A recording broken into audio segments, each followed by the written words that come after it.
Destination Freedom.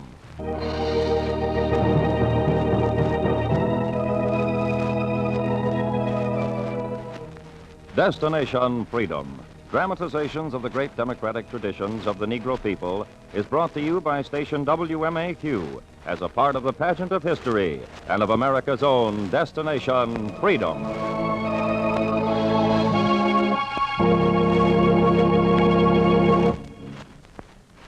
Of an American woman, the late H.G. Wells once said, "Turn the pages of this plucky woman's story of the broadening streak of violence and injustice through which she has lived her life in her own country, and I wonder what answer will America give to her." The woman was Mary Church Terrell, and in a chapter entitled The Long Road, Destination Freedom turns the pages of the Terrell story.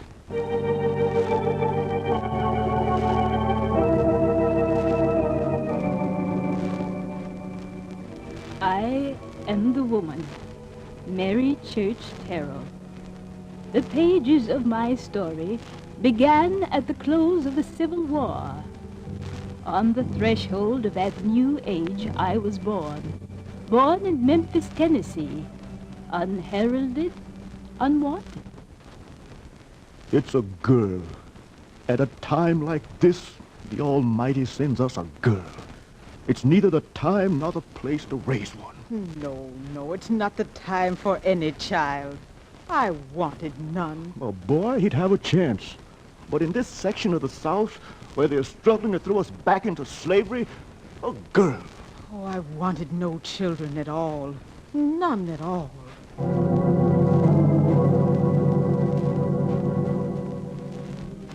So I was welcomed. And in the wreckage of the Reconstruction, I grew and quietly wondered at the split personality of the social system that spawned me, that preached one way of living for white folks and demanded a different way from black folks. And I asked my mother why I was unwelcome. Must you keep asking me that? I'd like to know. You'll get to see for yourself soon enough. You'll know.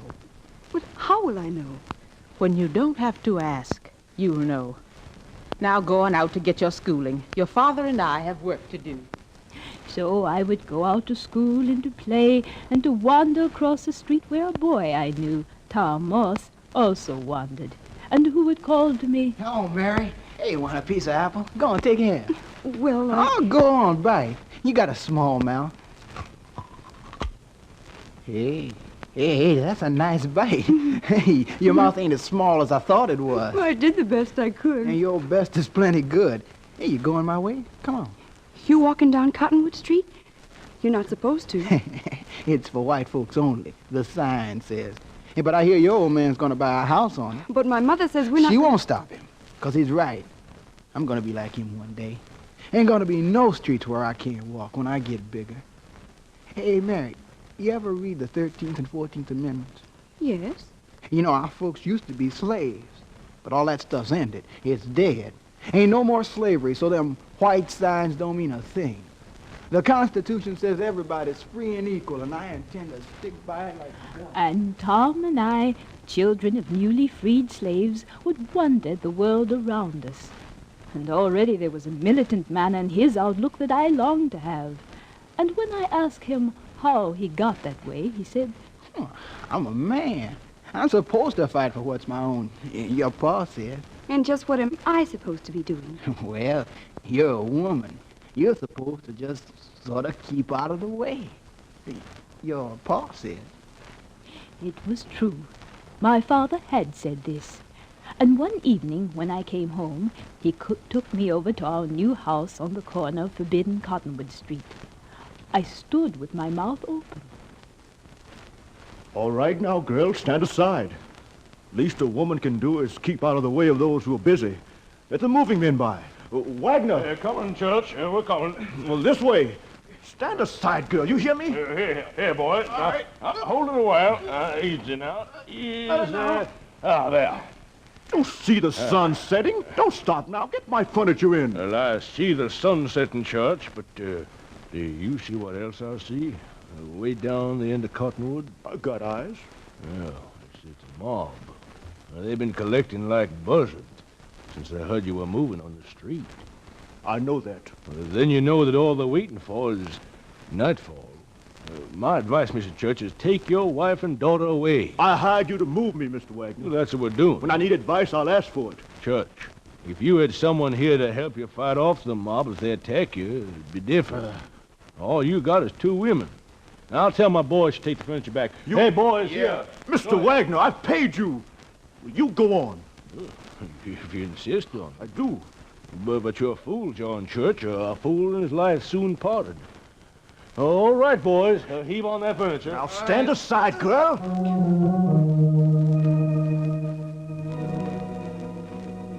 I stood aside as the movers piled furniture into our house on the forbidden street. That night, my father kept a restless watch. And outside, a mob intent on preserving white supremacy milled about and shouted. And through the night, as our vigil wore on, my father called. Mary. Yes? Not you, your mother. Mary. What is it? They're still waiting out there. Well, let them wait. They won't go away until they are driven away. Oh, but the police, The they are... police won't help us, you know it. If we stay cooped up, they'll swarm around until one gets enough nerve to shoot through the windows. Then they'll come in at us like hungry dogs. Oh, John, why did we ever move here? Because our fathers long for this freedom, even more than we have. And by George, no one is going to drive us out. Well, what are we going to do? I'm going to meet them. Oh, John. It's better to go outside and convince them than wait and let them take us. My gun, Mary. Oh, convince them of what? That slavery is over. My gun. Good. Now step aside, girl. I stepped aside, and though my mother snatched at him, the ex-slave went out to convince his ex-masters that he indeed was free. And we huddled in the house and heard shots in the street, heard the uproar and the rioting, and listened as it died out. And when the overdue dawn drove the night off, there was a knock on the door. I went to see if Father had won his house or lost it. I'll go, girl. You stay here. All right, Mother. She tiptoed to the door and opened it. It was Father. He came walking in. No, 3 men, the movers, were helping him walk. They brought him past me, and then I saw the back of his head and cried out, Father, you're hurt! Mary, Yes, John. didn't I tell you to keep the girl out of sight? Oh, I did, but... Well, why do you stop and stare, too? Wagner, take me up. My head. Oh, John. No, quiet, ma'am. He's hurt bad, but I think he'll pull through. He drove him off, all right. Just step aside and let us handle it. I think he'll pull through. and she stepped aside and took me with her and told me why she'd not been anxious for a child. Now you can see. Oh, for a short while around here, while the Reconstruction was on, there was a growing freedom, and poor white men and Negroes were coming into their own. But before you were born, a reaction tore down the work of the Reconstruction, the free voting, the equal education, and I could see we were heading towards a new kind of slavery. No mother wants to see her child suffer prejudice and bigotry. Now, you see. I did see. And I looked closer at the life around me and tried to adjust myself for the task ahead. And finally, when Father had recovered, he said, "You won't have to adjust. You're not to live in it. I've decided to send you somewhere else. Where? Somewhere where freedom and justice are more than ideas, where men are working at it. I've made arrangements for your education, though I don't know what you'll do with it. I wish you'd been a boy you could be useful. Well, however, girl that you are, do the best you can. Now we've got work to do. Stand aside, girl." I stood aside quietly and prepared to go north to school, and Tom came by to say goodbye. Well, the little mouse girl's leaving Memphis. Oh, Tom. I just came over to help you pack your suitcases. Brought you an apple, too. Want to bite? Oh, that's nice of you, Tom. No, I'm not going to let you bite this time. I think I'll cut it. My folks say you're not going north. You're staying right here. I'll be here when you come back. Wouldn't it be easier for you up north? Might be. It's rough here for anybody believing in the 13th and 14th Amendments. But I'm staying. But why? Oh, I don't know. Maybe because my people are here. Maybe because my folks helped build this country, make it worth living in. Anyway, I'm sticking south, even if I'm lynched for it. And besides, I've opened up a grocery store up on Market Street. They tell you about that? I hear on Market Street they're driving out the Negro merchants. Well, I'm a Negro merchant, and I'm still there. And I'll be there, Mary, when you come back with your education. I'll be there. I left Tom and all the people I'd grown up with and went north to Oberlin College and studied the history of my country, grew up, got married, and then came home to settle down. I came home to a welcome that was different from that which was greeted by my birth. Welcome home. Welcome home, Mary. Yes, we've got together a little surprise party for you, Mary.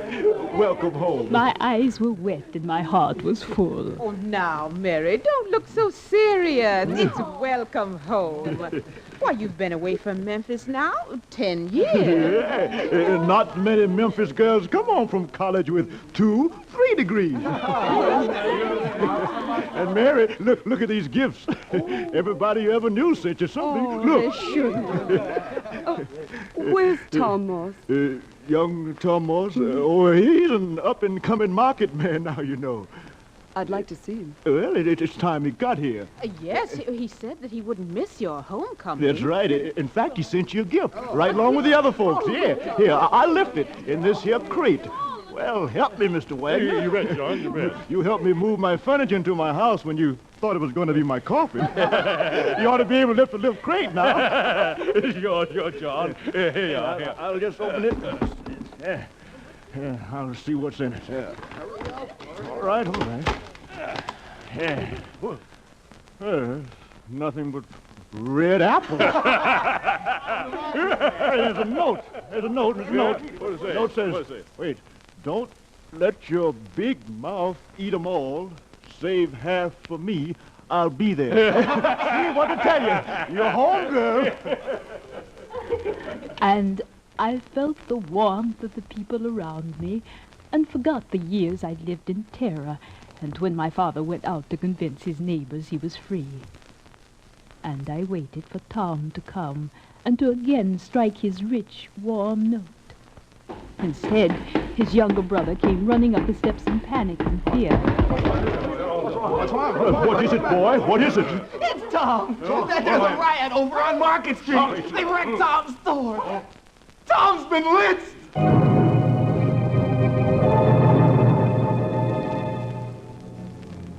The warmth I thought I felt in the southern air turned thick and humid and unfriendly, and the party turned into a wake.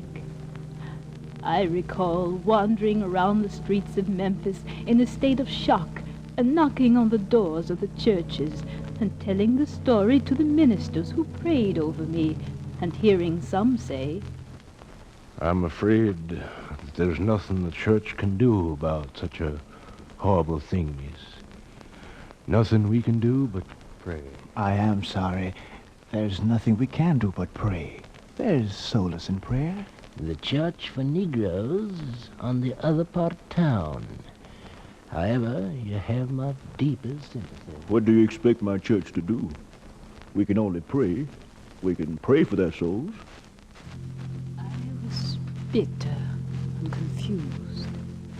I couldn't see why Memphis churches could not fight lawlessness, could not feel it was time to crusade for the living equality of all mankind. I had read of lynchings before and had been deeply stirred. But when a woman has been closely associated with the victim from childhood, the anguish is indescribable. And I decided to make my home elsewhere. I've always said if I had a son instead of a girl, he would be of help in bringing about the kind of justice the world needs. But a woman... And why not a woman? Most people would think, well, that fighting is sort of out of place for a woman. Then, Father, I think hereafter I'll devote my life to being out of place. To convincing most people that only when a woman stands with men and demands full rights for all is she really in her place. And I went across the sea to study and learned of the progress women had made in France and Italy. I went to register at a German institution. I was welcomed by Herr Hansen. Fräulein Church, we are very glad to have you register to study here. Well, I've heard so much of this school. Well, you know, at first we were very worried about your race. Yes? Why? Well, You discriminate against students because of their color? Oh, no. The color is ridiculous. But to be frank, we thought you might be Jewish. If I were? Well, we would have to reject you, Fräulein. You see, we do not take Jewish women here. Of course, you being new here, you don't understand that. I do understand. There's nothing new about discrimination. But of course you are... In my own country, Herr Hansen, there, too, are many institutions where I can't study because of my color. But of course, it's very foolish. Any institution would be proud to have such a scholar as you. Any institution should be ashamed to discriminate against any woman, Herr Hansen. I don't think I can study here. Well, why? I believe that once one accepts discrimination against another, he's preparing the way for his own slavery. I intend to remain free. I remained free in Europe, and I worked and studied, while I saw other women slowly giving in to race prejudice. And I learned that no women can live free and equal by standing silently by while huge sections of the human race were slandered and made second-class citizens. And when I came home to America, I had my work cut out for me. I was called to Rochester by a woman who said, "I've heard of your lectures in Germany, Miss Church. There's a need for the same things here." Yes? Yes. Women in this country have gathered under the National American Woman Suffrage Association. We're working for an amendment to the Constitution that'll give women the right to vote. We need women like you to go across the country and speak, inspire other women to follow you. Without this fight, it may take 100 years before women will cast ballots in America. I've thought of that. Will you go? Where shall I start? Start where the message is needed most. Well, that's in the South. It's harder to get women to listen there. I know. We've got to get to white women and Negro women in the South. Get to them and somehow get them together. I'll get to them. I took up the fight for women's suffrage and traveled south and spoke days and nights before women gathered in homes and halls. I spoke of the simple desire every woman had for dignity and strength, and the same human recognition for their merit and talent that greeted men, some men. And in the cornfields in Kansas, I talked to women while their men went off to vote at the polls. How long you think it'll take, Miss Church, to get an amendment passed? Well, if enough women from this state join the association and get their men to vote for the amendment first... Now, how do you get the men to vote for equality? Just the sound of the word makes them mad. You've got to convince them. How? My husband says women's place is to raise the children, nothing else. He has daughters? 3. Well, ask him if he wants them to serve in drudgery and subservience and have no rights of their own. Yeah, nope. No, he ain't likely to stand for that. If he thinks of his own daughters. Not likely. And I went south and talked to women in cotton fields as well as women in clubs and hotels. And soon my name became known in towns before I reached them. Sometimes the women welcomed me as I got off the train. Sometimes they came to the train to see that I didn't get off, as they did in Alabama. Are you that agitating woman they sent down here from up north? I'm from Memphis, and I came to speak about something that concerns us all. I knew it. That's her. Yes, sir. That's this woman who's going around stirring up trouble. Women, please listen to me. I've got to talk to you. Listen, if you want to know something for your own good, girl, get back on that train and stay, or they'll be throwing you back on. Who are they? The men folks around here. They heard about you coming. And since when have women with backbone allowed men to dictate who they shall hear and who they shan't? Since when? We don't want no colored women coming down here telling us what to vote for. That's all. But who knows more about what's in the hearts and minds of women of the South, Negro and white? You? Or the bigots among men who've never given equal treatment to their Negro neighbors, nor to you, their wives and daughters? And who among you enjoys the freedom that all women need? Who associates with whom she likes? Who can bring up her children to be true fighters for freedom and humanity without telling them to hold back for their neighbors are Jews or Negroes? We know all that you're talking about. We expected you to talk that way. Agitator. Are you afraid to listen to an agitator? Now listen, my man's a member of the Ku Klux Klan. And he's got some power in this town. And you I can see why you're afraid. He must be a very frightened and brutal man. He treats me all right. He's just hard on the colored and the men folks. There's no man who practices brutality towards other men who will ever practice equality with women. We don't want no equality with Negroes. That's all there is to it. Right.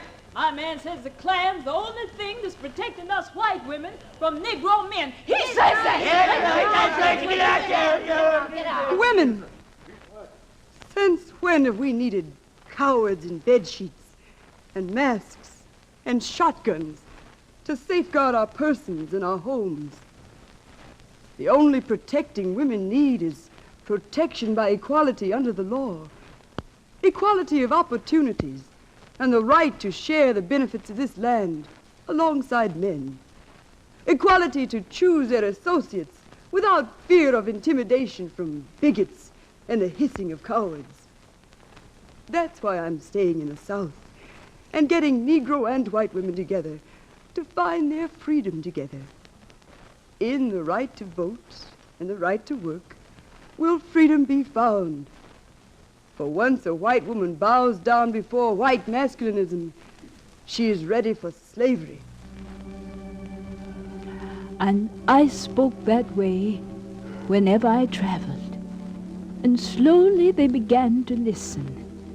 And there were women's clubs formed of women in the South to promote their own welfare. I helped form a national association of colored women when the crucial 19th Amendment to grant suffrage to women was passed. I worked for women's organizations everywhere to implement the amendment and to bring a new awareness of the struggles women were making to help construct a new society where race and sex discrimination would be outlawed. And when I had finished this mission, I was invited to another. Miss Church, I've called you here because we're proud of your work in women's suffrage and your work with the Washington Board of Education.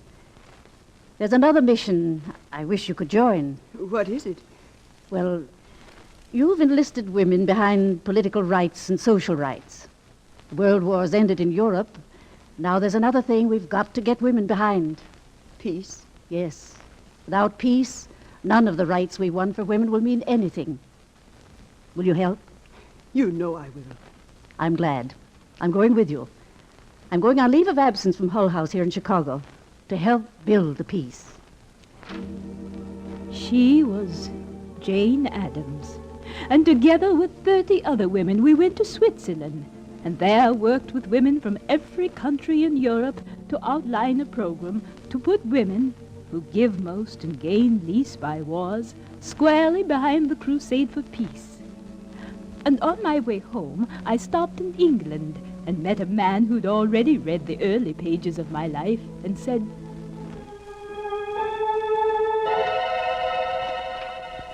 My dear Miss Church, whenever you write your autobiography, call on me if you need a godfather for it.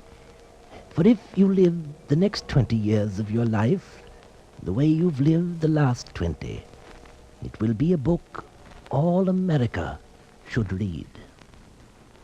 And I came home to Washington, where I decided to live.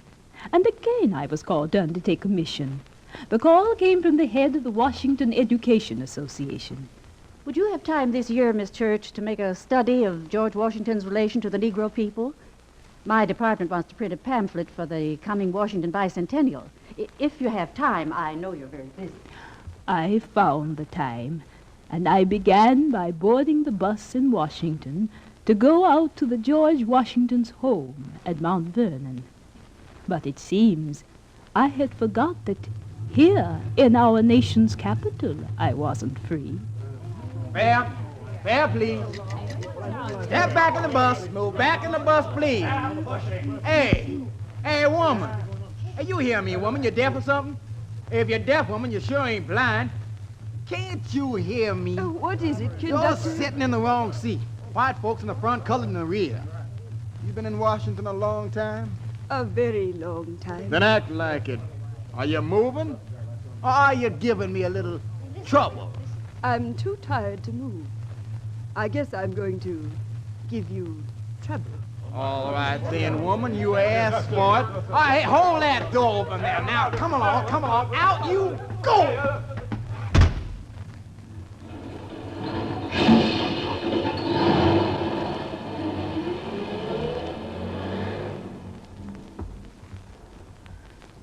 I pulled myself up off the Capitol streets and walked slowly toward the home of George Washington. I was going to make my survey on the relations of the Negro people, not only with the first president, but with the capital of the country. I would not step aside. True, I was an old woman, but there were still fights for women to lead. There were still the fights for justice and equality and peace. I looked toward Mount Vernon. It was at the end of a long, long road, but I still had strength to travel it.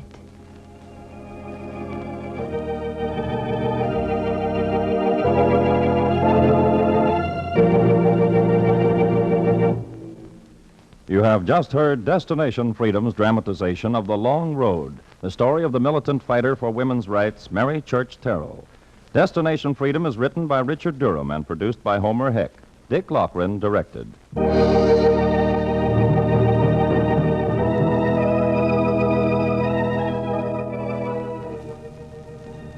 The role of Mary Church Terrell was played by Wesleyan Tilden and Janice Kingslow.